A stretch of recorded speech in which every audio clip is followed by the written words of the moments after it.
pour aider la société de gestion des déchets et de la salubrité à assurer l'assainissement des 5 communes du Grand Nokoué, à savoir Cotonou, Semépodji, Porto Novo, Ouida et Abomey-Calavi, le gouvernement a acquis un important lot de matériel roulant lourd.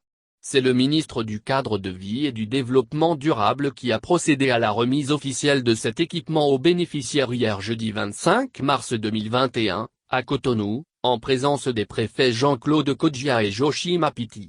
La société de gestion des déchets et de la salubrité du Grand Nokoué vient de récupérer la totalité de son matériel roulant lourd.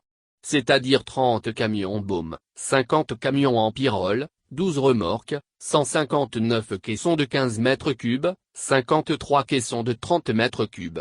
Cet équipement de premier niveau et de dernière génération vient compléter les 10 camions en pyrrole et les 10 baumes avec lesquels la SGDS a commencé à exercer.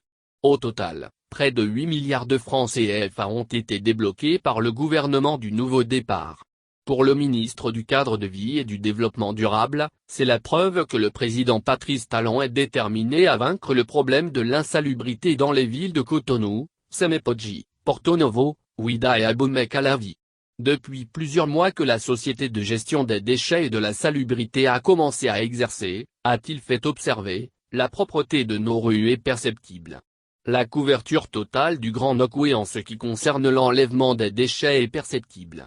Je ne peux pas dire qu'on atteint la capacité d'enlèvement des déchets souhaitée.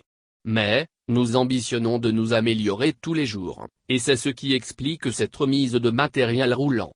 Le gouvernement est conscient que pour être performante, la SGDSGN a besoin d'outils. Les PME qui exercent dans le secteur ont besoin d'être accompagnés avec des matériels de dernière génération, a-t-il fait savoir. Il a, pour finir, informé que le gouvernement s'est doté de poubelles subventionnées qui seront mises à la disposition des populations. Dans cette veine, il a invité les préfets Joachim Apiti et Jean-Claude Kodjia à sensibiliser les populations pour que ces poubelles soient bien positionnées au niveau de nos ménages de sorte à faciliter la tâche aux agents. Joël Sanson Bossou.